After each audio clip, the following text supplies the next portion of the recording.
बचने के लिए अपने इदारों के नाम पे सरकारी अकाउंट बनाए हुए जिसको ड्रॉ करते थे प्राइवेट लोग। सिंध हुकूमत के इदारों के नाम पर जाली अकाउंट आजकल लावारिस अकाउंट हो चुके हैं। एक अलग स्टोरी है, पूरी पेंशन से बड़ा खतरनाक स्टोरी है।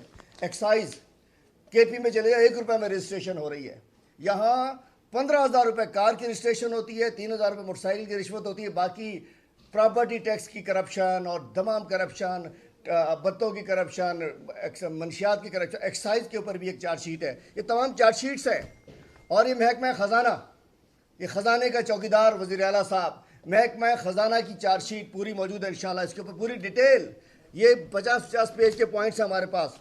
खुराक के अंदर भी इन्होंने महकमा खुराक के ऊपर चार्जशीट, महकमा खुराक के ऊपर भी चार्जशीट है।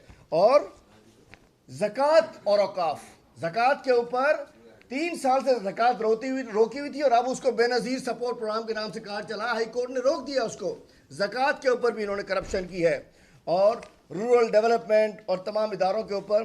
तो इंशाल्लाह हम ये बताना चाहते हैं कि हम इस पे ये तमाम अलग अलग प्रेस कॉन्फ्रेंसेज होंगी। हमें इन्होंने तकरीर नहीं करने दी, सिंध असम्बली में जो मेरा लीगल राइट था वो नहीं करने दी। इंशाल्लाह अब हम कोर्टों में भी जाएंगे, अवामी अदालत में भी जाएंगे। आज सबसे पहले हम ज़राए इबलाग के पास आए हैं और इंशाल्लाह अवाम को डायरेक्ट भी बता रहे हैं। अब मैं बात करता हूँ। बहुत शुक्रिया जी।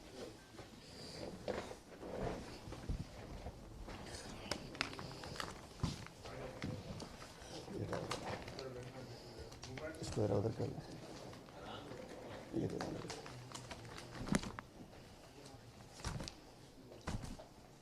बस ठीक है।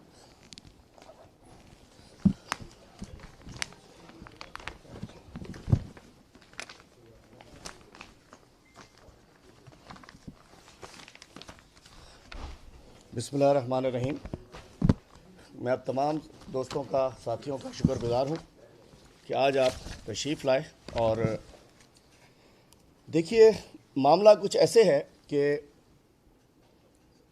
सिंध में जमहूरियत को जब से पीपल्स पार्टी 2008 के बाद गवर्नमेंट में बीबी के इंतकाल के बाद जब से सिंध में बेबी का इक़्तिदार शुरू हुआ, बीबी इंतकाल पजीर हो गई, शहीद हो गई और बेबी एक पर्ची के ज़रिए जब इक़्तिदार में आ गया तो बेबी के आने के बाद वो इक़्तिदार जो जुल्फ़िकार अली भुट्टो ने कायम की थी, हमें नज़रियाती तो बहुत इख्तलाफ लेकिन बड़े चैम्पियन थे वो डेमोक्रेसी के। उसके बाद जब से बेबी के पास इख्तियार आया तो पीपल्स पार्टी के सियासी इक़्तिदार तबाह हो गए। इन्होंने आके कहा था कि जी चार्टर ऑफ डेमोक्रेसी में लिखा हुआ था कि अपोजिशन लीडर जो है वो पब्लिक अकाउंट्स कमेटी का चेयरमैन होना चाहिए। तो चेयरमैन तो छोड़िए, सिंध में पब्लिक अकाउंट्स कमेटी में कोई मेंबर भी अपोजिशन से नहीं है। इधर से इन्होंने, मैं कहना चाहता हूँ, जमहूरियत को वायरस लग गया, बेबी के करप्शन का वायरस लग गया सिंध में डेमोक्रेसी को कि अपोजिशन। और उसमें 1400 अरब की करप्शन हुई है जो अकाउंटेंट जनरल ऑफ पाकिस्तान की बुक्स बता रही हैं। 1400 अरब की करप्शन है इन 13 सालों में। और उसको क्या कहते हैं, दूध की रखवाली पे बिल्ली और बिल्ले बिठा दिए गए। दूध की रखवाली पर बिल्ली और बिल्ले बैठ गए। पब्लिक अकाउंट्स कमेटी के अंदर मेंबरान तो देखिए माशाल्लाह सदके थी वहाँ। वो लोग, फरियाल तालपुर साहिबा भी पब्लिक अकाउंट्स कमेटी की मेंबर हैं और शर्जील इनाम मेमन साहब भी मेंबर हैं। और एक भी मेंबर कोई पब्लिक अकाउंट्स कमेटी में अपोजिशन का नहीं है। इसका मतलब है कि जमहूरियत का कत्ल हो गया। उसके बाद हम क्या देखते हैं कि सिंध में स्टैंडिंग कमेटीज़ जो हैं सिंध की, उसके अंदर एक भी मेंबर जो है वो स्टैंडिंग कमेटीज़ में अपोजिशन का एक भी मेंबर मौजूद नहीं है। इससे भी साबित हुआ कि ये कितने जमहूरियत पसंद लोग हैं। इसका भी साबित हो गया कि स्टैंडिंग कमेटीज़ में एक भी मेंबर मौजूद नहीं है।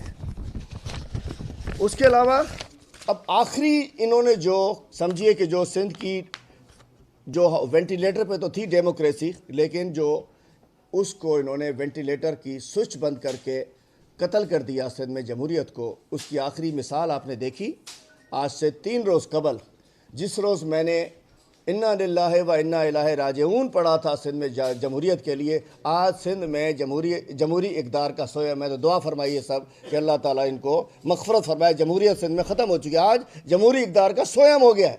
3 रोज़ पहले इंतकाल किया था, आज सोयम कर दिया गया। लेकिन हम जमहूरियत के कातिलों को माफ़ नहीं करेंगे। हम जमहूरियत के कातिलों को ये समझ रहे थे कि ये जमहूरियत इनके बाप की नहीं है, इनके बाप की जमहूरियत नहीं है कि उसको ये कहेंगे कि जी ठीक है वो भी ओमनी चलाएगी और इनका ग्रुप चलाएगा।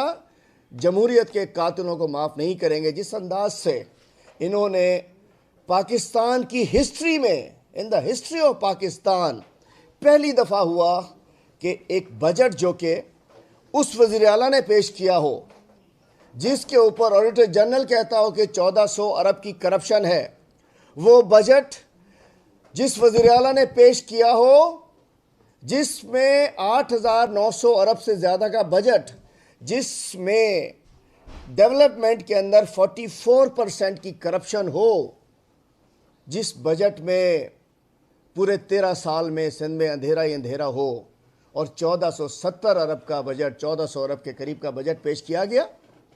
और उसके ऊपर ये चार्जशीट ये मैंने असम्बली में पेश करनी थी, लेकिन अच्छा मैं कहता हूँ थैंक यू वेरी मच, आपने मौका दे दिया। इंशाल्लाह अब तो मैं अदालतों में भी लेकर जा, हर इस इदारे के ऊपर एक एक पिटीशन फाइल होगी। कल इसी कमरे में सीनियर वकला मौजूद थे, इंशाल्लाह हर इदारे पे एक एक पिटीशन फाइल होगी हमारी।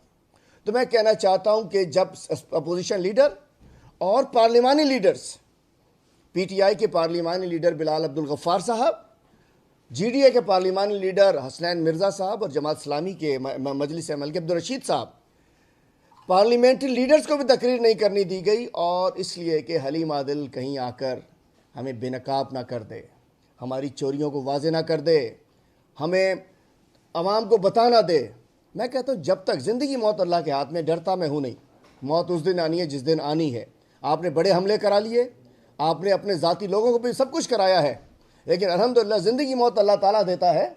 धमकियाँ भी आप लोग देते हो, लेकिन सिर्फ अल्लाह की ज़ात से बस अमान चाहते हैं। बाकी आप जैसे चोरों से, लुटेरों से इंशाल्लाह लड़ेंगे हम।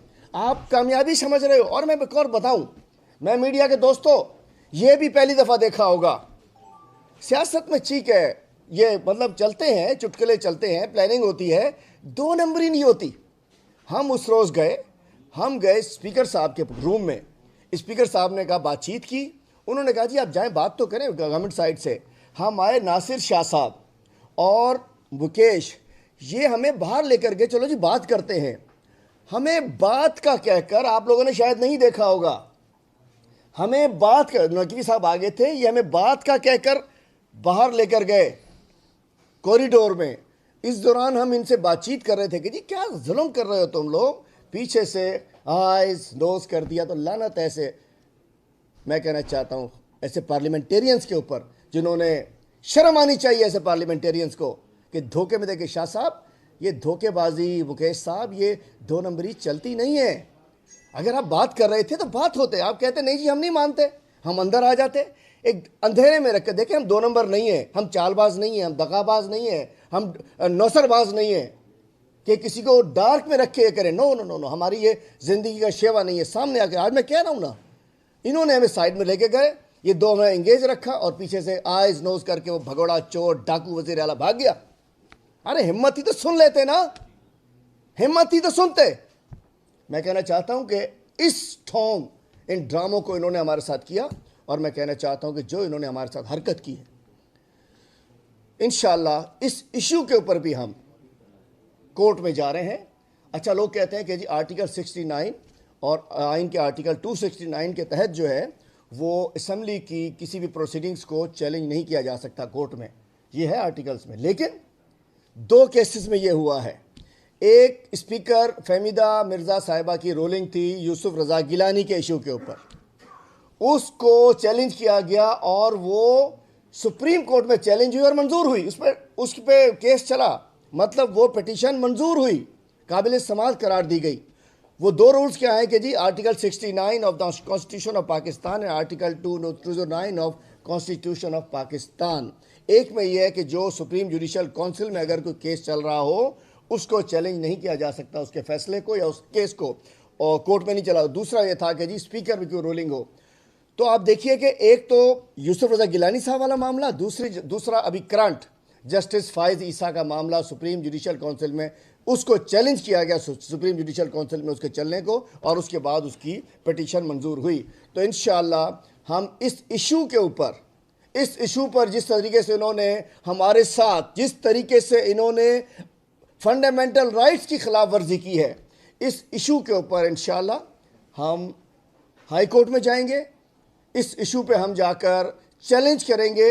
और ये तो सारे करप्शन के केसेस अलग हैं। और कल सुबह इंशाअल्लाह वज़ीर आला सिंध को, जो पहले एक दफ़ा रोशन बुरड़ो का केस हुआ था जिसमें वज़ीर आला को नाअहल करार दिया गया था, और उसके बाद ऑर्डर था कि वो अपने जितने उन्होंने 2008 से ले, जब से वो वज़ीर ख़जाना बने थे, 2008 से पता नहीं 12-13 तक जब भी थे, उस दौरान जितने पर्क्स, प्रिविलेजेस, तनख्वाहें सब लिए वापस करें, जिसके लिए वो दोबारा गए थे, बाई इलेक्शन हुआ था, अपनी डिग्री वतनी का नेशनलिटी वापस की थी। लेकिन इस दौरान उन्होंने अपने तमाम जो मराहत ली थी वापस नहीं की थी, जिसके ऊपर पहले रोशन बुरड़ो साहब गए, उसको फिर वकील साहब चुप हो गए, फिर एक और कराची के शहरी ने पिटीशन की, वो करीब पहुंची, वो चुप हो गए। इंशाअल्लाह हम एक कल सुबह नई हम दायर कर रहे हैं आइनी दरख्वास्त वज़ीर आला सिंध को नाअहल कराने के लिए कि ये शख्स इस काबिल नहीं है कि इनको, और मैं बताना चाहता हूं कि इनको रहना चाहिए। और आज मैं साबित करूंगा कि ये इस किताब की नाफरमानी कर रहे हैं। ये इनकी किताब है जिसको ओन करते हैं, ये आईने पाकिस्तान है, ये आईने पाकिस्तान है। वैसे तो मैं कहता हूं शायद आप समझोगे शायद ये कुरान शरीफ है, ये उसकी भी नाफरमानी कर रहे हैं, ये हुकूकुल इबाद की नाफरमानी कर रहे हैं, ये चोरी कर रहे हैं, ये करप्शन कर रहे हैं, लोगों को दवाइयाँ नहीं दे रहे हैं। ये सब मिलना चाहिए, लेकिन ये आईन पाकिस्तान जिसको ये कहते हैं, हमारे पांच जो ऐसे ही साईं भुट्टो साहब जो है, इसके अंदर भी जो फंडामेंटल राइट्स के हवाले से जो आर्टिकल्स हैं, आर्टिकल 9 से लेकर और आर्टिकल 8 से लेकर 27 तक, उसके बहुत सारे मामलात की ये आइन की खिलाफ वर्जी की मुर्तकिब हो रही है सिंध की हुकूमत। इस आइन पाकिस्तान की खिलाफ वर्जी की मुर्तकिब हो रही है। इंशाअल्लाह हम इनको अदालतों में लेकर जाएंगे। हम इसलिए कि देखिए आइन का, ये वही आइन जो भुट्टो साहब ने पेश किया था, और मैं आइन का आर्टिकल 8 क्या कहता है, कोई कानून, मैं अलग से बता रहा हूँ, एक तो है ना हमारे साथ हुआ, वो उस पर तो हम जा ही रहे हैं, क्या क्या चीज़ें ये खिलाफ वर्जियाँ हो रही हैं। कोई कानून या रस्म रिवाज जो कानून से हुक्म रखता हो, तरह की उसकी हद तक अलदम होगा जिस हद तक वो इस बाब का अता करदा नफीज हो। इस सिस्टम के तहत वो कह रहे हैं कि जी मैं आपको बताता हूँ कि निकालिएगा आर्टिकल 8 निकालिएगा इसका, कि ये सिंध में कारोकारी, ये आइन की खिलाफ वर्जी हो रही है, कारोकारी पे जिरगे हो रहे हैं। सिंध में एक पुलिस वाला एक डाकू को मार दे, उसके बाद ये सरदार उस डाकू का जिरगा कराते हैं कि जी पुलिस वाले ने डाकू को कैसे मार दिया। आज पुलिस में अगर किसी कौम का बंदा हो तो वो डाकू को मारता नहीं है कि कल ये मेरे घर तक पहुंच जाएंगे। और उसके अलावा मैं बताना चाहता हूं कि ये मतलब आइन की इसमें खिलाफ वर्जी हो रही है। उसके अलावा आइन के आर्टिकल 11 की खिलाफ वर्जी हो रही है, तफसील में बाद में चला जाऊंगा। आइन के आर्टिकल 15 की खिलाफ वर्जी हो रही है। बकिया नकलो हरकत मूवमेंट, हलीम आदिल शेख की नकलो हरकत नहीं कर सकता। हलीम आदिल शेख कुंडरी जाता है हमला हो जाता है, लाड़काना जाता है हमला हो जाता है, घोटकी जाता है हमला हो जाता है, इलेक्शन में जाता है 88 में जाता है हमला हो जाता है, फायरिंग हो जाती है। सिंध सरकार करती है। जब एक अपोजिशन लीडर की मूवमेंट इन्होंने बैंड की हुई है तो वो भी आइन की खिलाफ वर्जी हो रही है। आर्टिकल 16 उसके तहत कोई भी पुरअमन एहतजाज कर सकता है। यहाँ CM हाउस के सामने जाना ऐसा हो जाता है कि अल्लाह माफ़ करे, पता नहीं कोई कहाँ घुस रहे हैं। और उसके अलावा जो हमने देखा पिछले दिनों के एहतजाज हुआ, उसके ऊपर किस किस को बंद कर दिया गया। सिंध में मुजाहरा नहीं हो सकता, कोई बाहर नहीं निकल सकता। CM हाउस का ऐलान करो, बेचारों को वाटर कैनन धो देती है लोगों को। आर्टिकल 19, इन तमाम आर्टिकल 24 का 2, आर्टिकल 25(1), आर्टिकल 25 अलिफ। तो मैं बताना चाहता हूँ सिंध में एक काफ़ी आर्टिकल्स की खिलाफ वर्जी हो रही है, और इन आइन की इन खिलाफ वर्जियों के ख़िलाफ़ इंशाअल्लाह हम जो है कोर्ट के अंदर जाएंगे। अभी बात में आई थी एक बात कि जी सिंध गवर्नमेंट जक़ात में खा गए, Sindh government can't use zakat funds for political mileage, rule Sindh high court. 3 साल से जक़ात फंड जारी नहीं किया कि जी हम नई लिस्टें बना रहे हैं। जब पैसा इकट्ठा हो गया उसके बाद उसको बेनज़ीर पता नहीं कौन सा कार्ड बना के जारी कर रहे हैं। उसने कहा Sindh government can't use zakat funds for political mileage. ये एक फ़र्क है। तुम कहते हो ना रियासत मदीना क्या है? रियासत मदीना ये है कि एहसास कार्ड के अंदर 200 अरब से ज़्यादा दे दिया, 12-12 हज़ार एक मैसेज के ऊपर, किसी की हाज़िरी के बगैर। सिंध में 65 अरब दे दिया कोरोना में, और तस्वीर मेरे कप्तान की नज़र नहीं आ रही है। इमरान खान की कोई तस्वीर नहीं है एहसास कार्ड पर, क्योंकि ये टैक्स पेयर का पैसा है। ये इतने छोटे घटिया लोग हैं कि ज़कात रोक कर, इतने 2 नंबर लोग हैं। ज़कात रोको, और उसके बाद सिंध हाई कोर्ट को, ये परसों की खबर है, परसों का फैसला, उन्होंने कहा कि पॉलिटिकल माइलेज के लिए ज़कात पर दे दो ना। अरबों रुपए तुम्हारे पड़े हैं उमनी के फंड में, जरदारी के फंड में, बांट दो। लगानी है बेनज़ीर की तस्वीर लगा दो, लगाना है उसका नाम लगा दो, लेकिन इस फंड के अंदर जो कि ज़कात के नाम पे आपने इकट्ठा किया हुआ है, उसके ऊपर मैं नहीं समझता कि आपको इस तरीके से आगे जाना चाहिए। अब मैं चंद तफसीलात में देना चाह रहा हूँ आपको। बात यह कि इन्होंने सिंध कार्ड खेलते हैं, इनके पास कुछ नहीं है। जब देखो ये सिंध कार्ड मैदान में लेकर आ जाते हैं, जब देखो हलाली और हरामी पुत्र की बात कर रहे होते हैं। मैं बजट के ऊपर तो आता हूँ, लेकिन मैं याद दिलाना चाहता हूँ कि अभी मैं नाम लूँगा तो शायद कट ना हो जाए, इसलिए नाम नहीं लूँगा। जिस बिल्डर का बड़ा जिक्र चल रहा है आजकल, ये हमारे जजायर, जिसके ऊपर इन्होंने अब कहा कि हम नहीं होने देंगे, ये जजायर पे जो बात हो रही थी, उसके ऊपर 2013 में सिंध गवर्नमेंट ये जजायर बहरिया टाउन को दे चुकी थी, लिख के दे चुकी थी, ऑर्डर शेयर करूँगा आपसे। और अब जब ये हुआ कि जी ये जजायर बनेंगे और इसकी तरक्की सिंध में ही खर्च होगी, और तो इन्होंने इस दफ़ा भी एनओसी दिया था। मतलब क्या था कि हमें दे दो, उसका हम बांट दें। प्राइम मिनिस्टर ने कहा नहीं, सिंध के अवाम की तरक्की के लिए हम करेंगे। तो 2 चीज़ें हैं, हम में और इनमें फ़र्क क्या है? हम इनको डील करते हैं सिंध हुकूमत के तौर पर, ये अपने आप को पोर्ट्रे करते हैं सिंध के तौर पर। बिलावल साहब, यू आर नॉट सिंध, आप तो सिंधी बोल नहीं सकते। मुराद अली शाह, तुमने अंग्रेजी में तकरीर किसके लिए की थी? आप किसके बेटे हो मुझे बता दो जरा। आप कहां से ताल्लुक रखते हो? आप कहां पैदा हुए थे? वाशिंगटन में पैदा हुए थे, लंदन में पैदा हुए थे। अंग्रेजी की तकरीर किस लिए की कि कोई समझ ना सके? सिंधी में बजट तकरीर भी न करे, ना कहीं तक खबर ही ना पाए तो धाड़ो किए पे हड़न। अंग्रेजी में तकरीर की। अरे भाई, हम लॉर्ड माउंटबेटन की औलाद नहीं है इस असेंबली में, हम कायदे आज़म के पैरोकार हैं। आपको सिंधी में तकरीर करनी चाहिए थी, उर्दू में तकरीर करनी चाहिए थी, अपनी मादरी ज़बान में तकरीर करनी चाहिए थी। अंग्रेज़ी में तकरीर की अपने आकाओं को खुश करने के लिए, जिनके टुकड़ों पे पलते हैं, जिनके कुत्तों को नहलाते हैं, जिनके ये बूट पॉलिश करते हैं, उनको खुश करने के लिए अंग्रेज़ी में तकरीर की कि वर्ल्ड बैंक से माल मिल जाए। ऐसा नहीं था अंग्रेजी में वर्ल्ड बैंक को सुहाने ख्वाब दिखा के हमने ये कर दिया, हमने वो कर दिया, हमने वो कर दिया, वो कर दिया। वर्ल्ड बैंक को खराब करने के लिए, उनको दिखाने के लिए, भाई वर्ल्ड बैंक से पैसा मिलता होगा, लेकिन बात तो सिंध के अवाम को बताओ। तो मैंने उस अंग्रेजी तकरीर को सिंधी में सिंध के लोगों को बताना था कि इस डाकू ने आपके साथ हशर क्या किया है, जिसका नाम मुराद अली शाह है। अंग्रेजी में तकरीर बेवकूफ़ बनाने के लिए की गई। तो मैं बताना चाहता हूँ कि इस बजट में इन्होंने क्या, मैं बता रहा हूँ सिंध कार्ड, 2 बड़े वाकयात, पीपल पार्टी 2 बड़े वाकयात, उर्दू में बताऊंगा, सिंधी में बताऊंगा। जब कालाबाग डैम के खिलाफ एक खड़े हुए थे जाकर, ये जब एक धरना लगा था पंजाब सिंध के बॉर्डर पे, बेनज़ीर भुट्टो साहब ने लगाया था, और उसका मेज़बान कौन था? अली गौहर मेहर। अली गौहर मेहर इनकी तरफ नहीं बैठे हुए, वो इस तरफ बैठे हुए, हमारी तरफ बैठे हुए। उसमें जो मेज़बान था, जो सिंध का बेनज़ीर भुट्टो का जो उस वक्त मेज़बान था, जहां रात को ठहरी थी, जिन्होंने उस धरने के इंतजाम किए थे, का एंटी कालाबाग धरने के, वो अली गौहर मेहर ने किए थे। और वो इस वक्त अपोजिशन में बैठे हैं, हमारे साथ बैठे हैं, इमरान खान के साथ बैठे हैं।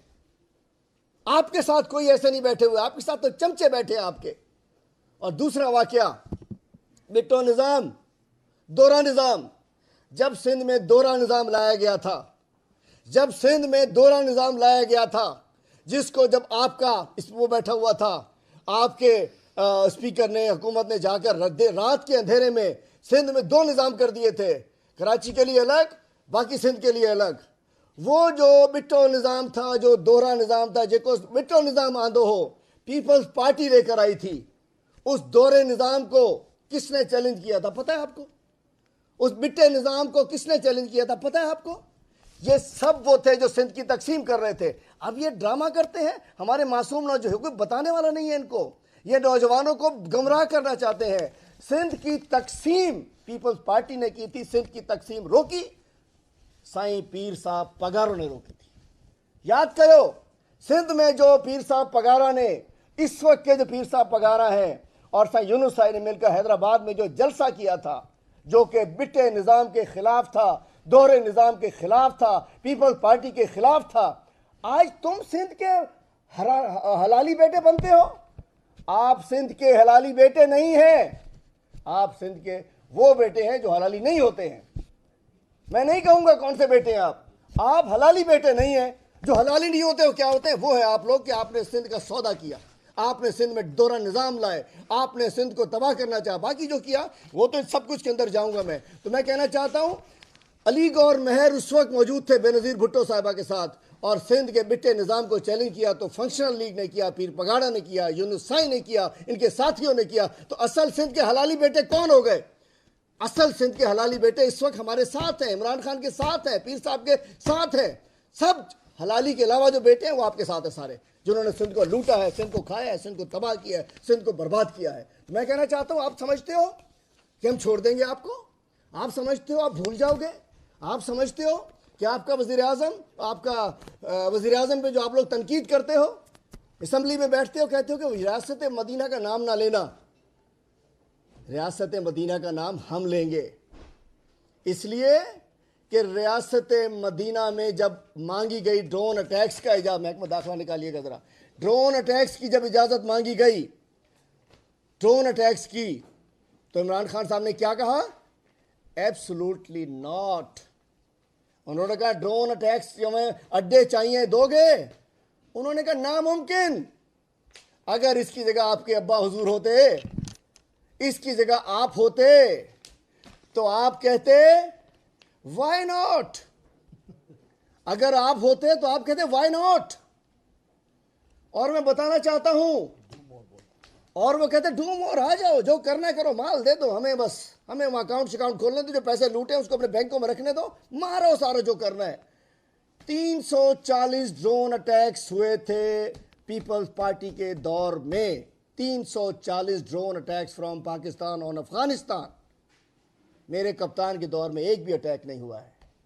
तो मुझे बताएं, ये वाई नॉट कहने वाले लोग और एब्सोल्युटली नॉट कहने वाले लोगों में फ़र्क है। मैं कहना चाहता हूं, चले जाओ अगर आपको रियासत मदीना, अरे जिस मुल्क की बुनियाद पाकिस्तान का मतलब क्या ला इलाहा इल्लल्लाह पर हो, जिस मुल्क की बुनियाद दो कौमी नज़रिए पर हो, जो मुल्क 27वीं रमज़ान को कायम हुआ हो, जो पहला मुल्क है जो दीन इस्लाम के नाम पर कायम हुआ हो, उसको रियासत मदीना ना कहें? यहां जो हो रहा है हुकूमत अल्हम्दुलिल्लाह रियासत मदीना है, जहां एक गैरतमंद, एक दलेर, मुहिब वतन, एक दीन से लबालब वज़ीर आज़म बैठा है, और दूसरी तरफ वो लोग बैठे हैं जिनके अब्बा हुजूर ने, जब उसामा का वाक़या हुआ तो उन्होंने कहा ले जाओ, जो करना है करके ले जाओ। मेमू गेट का स्कैंडल किसके दौर में हुआ? हुसैन हक्कानी किसका ले पालक औलाद है? हुसैन हक्कानी ने पाकिस्तान को क्या नुकसान देना चाहा? किसकी सदारत में देना चाहा? कौन वज़ीर आज़म था? मैं कहना चाहता हूं, तुम लोग होते आज मुल्क को बेच चुके होते तुम लोग। अल्हम्दुलिल्लाह ये कौम बड़ी मजबूत है, तो आप कहते हो कि चैलेंज करते हो कि जी रियासत मदीना का नाम ना लो। तो क्या हुकूमत सिंध में जो हो रही है, एक तरफ है रियासत मदीना और दूसरी तरफ है, पूरा कह नहीं सकता, दूसरी तरफ है हुकूमत काफ मीम ये नून है।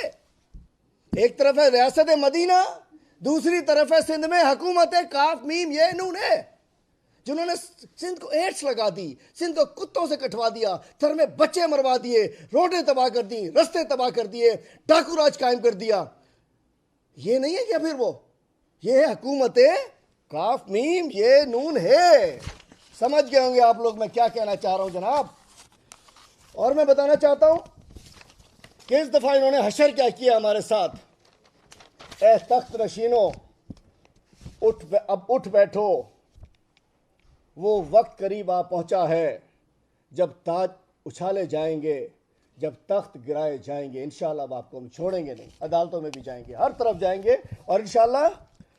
और इस दफ़ा मैं आता हूँ इस दफ़ा बजट के ऊपर अगर मैं बात करूँ तो मेरी नज़र में जब मैं बजट में बात करना चाहता हूँ तो मेरे सामने वो थर के बच्चे आ जाते हैं, मेरे सामने वो कुत्ते के काटे हुए, ये सिंध बजट इंडेक लास्ट पीछे देख रहे हैं, कुत्ते के काटे के बच्चों की तस्वीर आ जाती हैं, मुझे वो गटर में बहते हुए लोग आ जाते हैं, मेरे सामने इज्तिमाई खुदकशियाँ करने वाले लोग आ जाते हैं, थर के अंदर 2 वक्त की रोटी ना मिलने पे नाइंसाफ़ियों के ऊपर खुदकशियाँ हो रही हैं। और मैं जब ये देखता हूँ कि आपको मैं तफसीलात बताऊँ कि जी 8,900 अरब से ज़्यादा खर्च करने के बावजूद हुआ क्या यहाँ, जबकि हकीकत यह है कि रवां साल इंफ्रास्ट्रक्चर सेस के अलावा बाकी तमाम महसूलात के बजट तखमीने के मुताबिक वसूलियाबी करने में सिंध हुकूमत बुरी तरह नाकाम रही है। हमें कहते हैं कि जी आप हमें पूरे पैसे नहीं मिल रहे। कल भी वज़ीर आला साहब ने बड़ी फजूल बातें की हैं, मतलब इनके 3-4 बातें होती हैं। 2019 में जब वो आया कोरोना आया तो आप जानते हैं कि हालात ख़राब हो गए थे, कोरोना की वजह से लॉकडाउन इन्होंने लगाया था, रिकवरीज कम हो रही थी, जिसकी वजह से क्या हुआ था कि रेवेन्यूज़ कम इकट्ठे हुए। उसके उन्होंने कहा कि जी 229 अरब का डाका लग गया, जबकि 475 अरब पंजाब को भी कम गए थे, 156 अरब केपी को भी कम गए थे। इन्होंने वही सिंध कार्ड खेलना है, मुल्क जाए कहीं भी लेकिन इन्होंने गंद करना है, इन्होंने नारा लगा दिया था। उसके बाद देखिए उसके बाद क्या होता है, अस्पतालों का मतलब किस तरह इन्होंने कहा जी हमारे 3 अस्पतालों पर कब्जा कर लिया गया। अरे भाई सुप्रीम कोर्ट ने ऑर्डर दिया, सुप्रीम कोर्ट के ऑर्डर के ऊपर अगर अस्पताल सिंध फेडरल गवर्नमेंट ले रही थी, सिंध लोग के अवाम को इन्होंने फिर वर्गलाया और कहा कि ये अस्पतालों पे कब्जा कर रहे हैं। क्या सुप्रीम कोर्ट के ऑर्डर की उसकी तामील जो है क्या वो कब्जा था? और अभी मैं पानी पे तफसीली बात करता हूँ। आज मैं इरसा पे जो इल्ज़ामात हैं, पानी चोरी के जो इल्ज़ामात हैं, पानी चोरों की तफसीली लिस्ट मेरे पास मौजूद है, इंशाल्लाह अभी मैं आपको बताऊँगा। ये प्रेस कॉन्फ्रेंस नहीं है, इट्स अ चार्जशीट नंबर 1, इसलिए आप दोस्तों को शायद थोड़ा टाइम लगे। मैं सिंध के अवाम को बताना चाहता हूँ कि मैं आज इरसा का और इन पानी चोरों के नाम बताऊंगा। आज अभी थोड़ी देर बाद मैं अपनी प्रेस कॉन्फ्रेंस में आसिफ जरदारी, बिलावल जरदारी और इनके खानदान के इलीगल कनेक्शंस की लिस्ट दूंगा आपको, अभी तक किसी ने नहीं देखी होगी। ये कहते हैं पानी चोर, पर पानी कोई पंजाब ने चोरी नहीं किया, वफाक ने चोरी नहीं किया, इनका पानी चोर इनके अपने ये बादशाह सलामत के खानदान ने चोरी किया है। अभी डिटेल्स दूंगा इंशाल्लाह और प्रूफ के साथ दूंगा। एक बहुत बड़ा प्रोजेक्ट आना था, वो प्रोजेक्ट हमारा कैंसिल हो गया इस वजह से कि इन्होंने ये पानी आउटलेट, जाली आउटलेट्स ली हुई थी। और मैं कराची के मीडिया को पानी यार देना रख देना, मैं कराची के मीडिया को दावत देता हूँ, आइए चलिए मेरे साथ आपको सिंध का विजिट कराएं, आपको पता चले कि इन चोरों ने सिंध को मिलने वाले 8,900 अरब से ज़्यादा का हशर कहाँ कहाँ किया है। अब मैं बताना चाहता हूं कि सिंध हुकूमत ने आइंदा माली साल की बजट में सरकारी ज़मीन की फ़रोख्त की मद में आमदनी का तखमीना तकरीबन 31 अरब 13 करोड़ 79 लाख रुपए लगाया था, जिसके मुकाबले में नज़रशानी शुदा तखमीने के मुताबिक मज़कूरा मद में सूबाई हुकूमत को सिर्फ 88 करोड़ 80 लाख रुपए की आमदनी हुई। प्रॉपर्टी टैक्स की मद में 3 अरब 49 करोड़ से कम टैक्स वसूल हुआ। ऐलानात कुछ करते हैं, प्रॉपर्टी टैक्स कम क्यों वसूल हुआ? ये टैक्स वसूल करके सरकारी खजाने में नहीं डालते, ये कहते हैं बाबा टैक्स देने की ज़रूरत नहीं है ना, साइड में दे दो ना। टैक्स वसूलियाँ सिंध में इसलिए कम होती हैं, लोगों से जेब से निकलता है, लोगों की जेब से पैसे निकलते हैं, लेकिन वो सरकारी ख़जाने में जाने की बजाय वो इनकी जेबों में चले जाते हैं, वो इन बडेरों के पास चले जाते हैं, वो जाली अकाउंट में चले जाते हैं, वो पापड़ वाले के पास चले जाते हैं, वो ओमनी ग्रुप में चले जाते हैं। उसके अलावा जबकि मुकर्रर हदफ जो था 4 अरब रुपए था, जिसके मुकाबले में सिर्फ 1 अरब 51 करोड़ रुपए टैक्स वसूल हुआ। मोटर व्हीकल टैक्स की मद में भी 1 अरब रुपए से कमी का सामना करना पड़ा, मोटर व्हीकल भी जाली रसीदें बना के दे देते हैं। और मैं कहना चाहता हूं कि कहां तक सुनेंगे आप लोग, अब सुनिए। सिंध हुकूमत ने रवां माली साल में 20-21 में 95 अरब 34 करोड़ 52 लाख 1,51,410 रुपए सप्लीमेंट्री अखराजात की मद में खर्च कर लिए हैं। इस रवां माली साल जो इस वक्त चल रहा है, सिंध हुकूमत ने 95 अरब 34 करोड़ 52 लाख 51,410 रुपये सप्लीमेंट्री अखराजात में खर्च किए हैं। आदाद शुमार बचाते हैं कि रवा माली साल के बजट में वज़ीर आला हाउस के अखराजात में 94 करोड़ का इजाफा हुआ है। मतलब वज़ीर आला हाउस के इख्तलाफात के अंदर 94 करोड़ 33 लाख रुपए मुख्तस किए गए थे, जिसमें इजाफा हो गया है, ये खर्च हो चुके हैं उसके अंदर। रवा माली साल के नजरशान जो तखमीमे में 30 जून 2021 तक मज़कूरा मद में 15 करोड़ 90 लाख 22 हज़ार रुपये ज़्यादा खर्च हुए। 93 करोड़ रुपए रखे गए थे, जिसमें 15 करोड़ 90 लाख 22 हज़ार रुपये ज़्यादा खर्च हुए हैं। मतलब सीएम हाउस पर यहाँ गरीब को वैक्सीन नहीं मिलती, शायद चंद 100 रुपए की, कुत्ते में मर जाते हैं, लेकिन इनके सीएम हाउस के अंदर 15 करोड़ ज़्यादा खर्च कर दिए, 1 अरब से ज़्यादा सीएम हाउस का खर्चा। और एम्बुलेंस कहते हैं हम नहीं देंगे। अब देखिए, अभी तक 1 अरब 10 करोड़ 23 लाख 82 हज़ार रुपये खर्च होने का तखमीना लगाया गया है, जबकि आइंदा माली साल के लिए वज़ीर आला हाउस के अखराजात की मद में 86 करोड़ 23 लाख 46 हज़ार रुपये इजाफे के साथ 1 अरब 80 करोड़ 56 लाख 46 हज़ार रुपये मुख्तसिस करने का तखमीना लगाया गया। सुनिए जी, आइंदा माली साल में अब जो ये हमारा शुरू होने जा रहा है, इसमें वज़ीर आला हाउस में 86 करोड़ इजाफा कर दिया। भाई वज़ीर आला हाउस में क्या पियोगे? अरे भाई, जो पीते हो तो वैसे मुकेश दे देता होगा आपको, क्या पीना है आपने, क्या खाना है, तो बता दो कि उसको आपको अपने 86 करोड़ आपने बढ़ा दिए हैं। और मैं कहना चाहता हूं, सिंध में लाड़काना में और पूरे सिंध में आप देखिए कि इनके पास नहीं है, एम्बुलेंसों के लिए इनके पास पैसे नहीं है। सिंध के आइंदा माली साल के बजट में नए अखराजात की मद में 18 अरब रुपए मुख्तस किए हैं। सूबाई वज़रा, मशीरान, अफसरान की नई गाड़ियों के लिए 4 अरब 18 करोड़ 15 लाख मुख्तस कर दिए गए हैं, जिनमें 2 अरब पुलिस के हैं। पुलिस की गाड़ियां तो 2015-17 में ऑक्शन में फिर ली नहीं गई, 17 गाड़ियां बिक चुकी हैं, ली नहीं गई। लेकिन एम्बुलेंस के लिए मोहतरमा फरमाती हैं कि एम्बुलेंस में किसी को, लाश को एम्बुलेंस नहीं मिलेगी, यदि देता है तो मेहरबानी, नहीं तो जाओ भाड़ में जाओ। पंजाब में भी ट्रेन हुआ था, पंजाब की 1122 आई थी अभी डहर की एक्सीडेंट में। सिंध में आइंदा माली साल में वुज़रा की गाड़ियों के लिए मुशीरों वज़ीरों 4 अरब 18 करोड़ 15 लाख रखे गए हैं। 83 करोड़ 50 लाख मालियत की नई गाड़ियाँ रेवन्यू अफसरान को भी मिलेंगी जी। इनके पैसे मुख्तार कार, तपेदार, इन लोगों को ये कह रहे हैं 83 करोड़ की गाड़ियाँ मिलेंगी। महकमा बल्दियात के पूल में बल्दियाती इदारों की सैकड़ों गाड़ियाँ मौजूद होने के बावजूद महकमा बल्दियात के फील्ड अफसरान के लिए 30 से नई गाड़ियाँ खरीदने के लिए 6 करोड़ 11 लाख 9 हज़ार रुपये मुख्तस किए गए हैं। और ये सिर्फ गोरख धंधे अल्फाज का पैसे खाने हैं इन्होंने। रवा माली साल में 85 अरब रुपए कैश बजट करने वाली सिंध हुकूमत ने, मतलब ये रो रहे हैं ना, हमारे पैसे नहीं थे, पैसे नहीं थे, पैसे नहीं थे, ये अगले साल में जा रहे हैं 85 अरब रुपए कैरी ओवर लेकर जा रहे हैं। मतलब 85 अरब इनके अकाउंट में मौजूद है। रोना धोना खाम खा था। तरक्याती मंसूबों पैसे 35% से जायद यानी 55 अरब रुपए खर्च करके तरक्याती मंसूबों के हवाले से भी अपनी 55 अरब रुपए तरक्याती मंसूबों में कम खर्च किए 35%। और इनके लिए मैं ये कह सकता हूँ कि जी, खंजर पे कोई छींट ना दामन पे कोई दाग। वज़ीर आला साहब, आपके ऊपर फिक्स आता है, जिस तरीके से सूट बूट चश्मा टका टपाटा चमक चमक करके आप आ रहे होते हैं, खंजर पे कोई छींट ना दामन पे कोई दाग।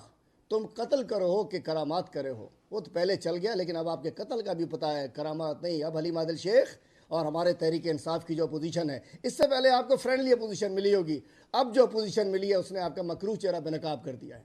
आप जो सूटेड बेटेड टाई चश्मा टिक टॉप किट किट करके आते अपने आप को, आप वाइट कॉलर क्रिमिनल है मुराद अली शाह साहब, और उन्होंने सिंध को जो लूटा है। सूबाई हुकूमती जवाब घटती रही है कि वफाक से बजट तखमीने के मुकाबले में कम फंड जारी होने की वजह सूबाई हुकूमत सख्त माली बुरान का शिकार है, जिसकी वजह से जी हमें कट लगाना पड़ा है। जबकि हकीकत यह है कि रवा माली साल के दौरान हुकूमत सिंध ने सूबाई ADP के तरक्याती मनसूबों के लिए 155 अरब रुपये मुख्तस किए थे। नजरशानी तखमीने के मुताबिक 30 जून को रवा माली साल के अख्ताम तक मज़कूरा मद में 55 अरब रुपये यानी 100 अरब रुपये कम खर्च होने का तखमीना दिया गया है। 155 अरब रखे थे, 100 अरब कम खर्च किए इन्होंने। हुकूमत सिंध ने आइंदा माली साल के बजट में अपनी जो आमदनी जाहिर की, इसमें 85 अरब कैरी ओवर लेकर चले गए, जिसका मतलब है कि 85 अरब उनके पास मौजूद थे। खुद को मजदूरों और मेहनत कशों का मौसर कहलवाने वालों ने अपने मेहनत कशों मजदूरों के लिए सियासी पॉइंट स्कोरिंग के घर से इंतहाई भोंडा मजाक किया है। वही बताता चलूँ आपको, हुकूमत सिंध ने मजदूरों के कम से कम उजरत वफा के मुकाबले 5,000 रुपये तो बढ़ा दी है। लेकिन मैं पूछना चाहता हूँ, इंश्योर करेंगे इन सब वडेरों के घर पे 5,000 से लेके 10,000 तक का मुलाजिम होता है, वो भी उसके पूरे ख़ानदान को, एक बंदे को 5,000 से 10,000 से 12,000 देते हैं, ड्राइवर रखते हैं, खानसामा रखते हैं, और उसके बाद बेचारे को पूरे ख़ानदान ही एक 5-10,000 15,000 के अंदर मुलाजिम होता है। इन्होंने नारा तो लगा दिया, लेकिन मैं पूछना चाहता हूँ कि क्या ये मुमकिन है, क्या ये ऐसा कर पाएंगे? तो मैं कहना चाहता हूँ कि वफाक ने पैसे बढ़ाए, उसको मिलेंगे उसमें। मैं कहना चाहता हूँ इन्होंने टोटल ये ड्रामा ड्रामा ड्रामा, उसके अलावा कुछ भी नहीं है। और आज के अलावा एक और चीज़ मैं बताना चलूँ कि पिछले 13 साल में सुबह ADP महज झूठे दावों पर बुलंदे में कुछ नहीं रही है कि हुकूमत सिंध आइंदा माली साल में सालाना तरक्याती प्रोग्राम में जारी तरक्याती मनसूबों से ज़्यादा 1,670 नए मनसूबे भी शामिल कर दिए हैं, जिसमें थ्रू फॉरवर्ड में 223 अरब से ज़्यादा का इजाफा हो गया है। इस इजाफे की वजह ADP तरक्याती मनसूबों कब्रिस्तान में तब्दील होती जा रही है। इस कब्रिस्तान में सिर्फ छोटे छोटे प्रोजेक्ट सामने रखे जा रहे हैं। तो मैं बताता चलूँ, अब मैं बताना चाहता हूँ इरीगेशन में, मैं आपको असल बात के ऊपर, इरीगेशन दीजिएगा ज़रा मुझे। आइए जी, सबसे पहले मैं एक इरसा, इन्होंने सिंध में, मैं समझता हूँ कि मुराद अली शाह साहब जो वज़ीर आज़म को सिक्योरिटी रिस्क कह रहे हैं, मैं बताना चाहता हूँ कि मुराद अली शाह साहब पाकिस्तान के लिए सिक्योरिटी रिस्क है। ये बेबी की पार्टी इस मुल्क के लिए सिक्योरिटी रिस्क है, इसलिए कि पाकिस्तान की इकॉनमी कराची से चलती है और 90% अराउंड सिंध का बजट शहरी हिस्से से जाता है, जो कि पूरे सिंध को चलाता है, और 69% पूरे मुल्क का बजट जो है वो कराची से चलता है। सिंध को कमज़ोर करके मुराद अली शाह साहब पाकिस्तान दुश्मनी का मुजाहरा कर रहे हैं। और मुराद अली शाह जो है, चूँकि ये बेबी के फॉलोअर हैं, इसलिए शायद ये बीबी के फॉलोअर होते तो मेरा ख्याल है कि ये ऐसा ना करते। अब जो एक ड्रामा लगाया हुआ है, मैंने आपसे जैसे कहा कि पानी के मामले पर एक बड़ा वो करना चाह रहे हैं, इस 3 टियर 1991 अकॉर्ड की बात कर रहे हैं ये लोग, 1991 के अकॉर्ड की बात कर रहे हैं मुराद अली शाह साहब। और इसके अंदर जो हकाइक है मैं आज आपको बताना चाहता हूँ, और इसके अंदर जो इन्होंने किया है इरिगेशन डिपार्टमेंट के अंदर, इंशाल्लाह वो भी मैं आपसे अब शेयर करूँगा। मैं पहले थोड़ा सा हिस्ट्री बताता चलूँ, हिस्ट्री को ठीक करता चलूँ कि ये देखिए, नफ़रतें फैलाने से मुल्क कमज़ोर होता है, नफ़रतें फैलाने से नफ़रतें बढ़ती हैं, लिसानियत फैलती है, लाकानूनियत फैलती है। तो इसकी मैं हिस्ट्री ज़रा आप दोस्तों को इरसा के हवाले से बताता चलूँ। सिंध ताश माहदा, ये CJ लिंक और TP लिंक की बात कर रहे होते हैं, वो कहते हैं पता नहीं क्या हो गया, कब्ज़ा हो गया, पंजाब ने चोरी कर ली, सिंध की दुश्मनी हो गई। उसके ऊपर सुनते चलिए। पहले देखिए, हमारे पास ज़्यादा नहर जो इंडिया से आते थे, हमारे दरिया जो आते थे, उसके अंदर जब 3 दरिया पीछे इंडिया के पास चले गए सिंध ताश माहदे के बाद, उसके बाद तब्दीली आई। सिंध ताश माहदा 1960 के बाद पाकिस्तान अपने 3 मशरक़ी दरियाओं ब्यास, रावी और सतलुज के पानी से महरूम हो गया था। ये सिंध ताश माहदे में ब्यास, रावी और सतलुज, ये इनका जो पानी हमारे पास आता था वो इंडिया को चला गया था, जिसकी वजह से इन 3 दरियाओं से जो हिस्से जो पाकिस्तान के इलाके पानी लिया करते थे, उनके पास इरिगेशन सिस्टम ख़त्म हो गया था। ये मैं बताना चाहता हूँ, किसी को तो बताना है ना, मैं टाइम आपका ले रहा हूँ, लेकिन किसी को बताना है। ये सिर्फ वो फैलाने के लिए, दुश्मनी फैलाने के लिए, नफरत फैलाने के लिए झूठ बोलते हैं। इतने अहम ओहदों पर बैठे हुए लोग सिर्फ झूठ बोला करते हैं। तो मैं कहना चाहता हूँ, जिनका मजमूई सालाना बहाव 33 MAF बनता था, मिलियन एकड़ फुट बनता था, इन तीनों दरियाओं का 33 मिलियन एकड़ फुट बहाव था। इससे पंजाब के मशरकी अजला, जिनका तारीखी तौर पर इंसार इन दरियाओं पर था, अब पाशी से महरूम हो गए थे। इस सूरत हाल के सद्देबाब के लिए इंडस बेसन रिप्लेसमेंट वर्क के ज़रिए किया गया, जिसके तहत 2 बड़े डैम और 400 मील की लंबी नहरें बनाई जानी थी। इस कमी को दूर करने के लिए तय हुआ था कि 2 बड़े डैम बनेंगे और 400 मीटर की लंबी नहरें बनेंगी, ताकि वो कमी को दूर किया जाए, जिसके ज़रिए दरिया सिंध और दरिया जेहलम के पानी को लाकर मशरकी दरियाओं में डालना था। 2 दरिया थे जो हमारे पास रह गए थे, जो ऊपर से आ रहे थे, दरिया सिंध और दरिया जेहलम। उससे पानी लेकर उस सिंध ताश माहदे के तहत जो इंडिया से हुआ था, इन दरियाओं में के लोगों को डालना था जो पाकिस्तान में बच गए थे। और यूं इन नहरों ने सिंध ताश माहदे के तहत दरियाओं का मुतबादिल रास्ता देना था। इन 2 नहरें, TP लिंक और CJ लिंक, जिसको बड़ा अक्सर शोर रहता है कि क्या है, अच्छा आम आदमी को पता भी तो कुछ नहीं है ना, ये वो थी जो कि दोनों नहरें निकलकर उन दरियाओं में जो इंडिया में रुक गए थे, उनको उन्होंने पानी पहुंचाना था। Taunsa Panjnad link, TP link canal की तामीर भी इंडस बेसन रिप्लेसमेंट वर्क के तहत हुई थी। ये भी इंडस, वो जो इंडिया से मामला हुआ था उसके बाद इंडस बेसन टीपी लिंक की तामीर भी उसमें हुई। ये नहर तौसा बैराज पानी लेकर पंजनत बैराज को देती है, जिससे फिर अब्बासिया लिंक ओपन और पंजनत नहरें निकलती हैं जो दरियाए सतलुज के पानी की कमी को पूरा करती हैं। मतलब ये जो आपको टीपी लिंक जो दरियाए सतलुज में जो पानी आना था उसको पूरा करती हैं।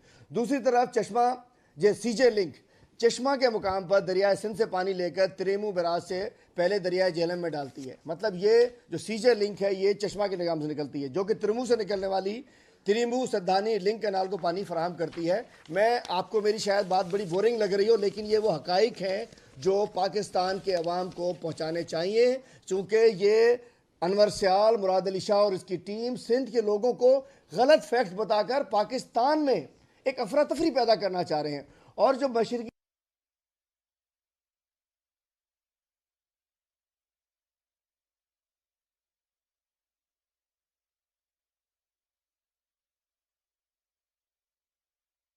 से पानी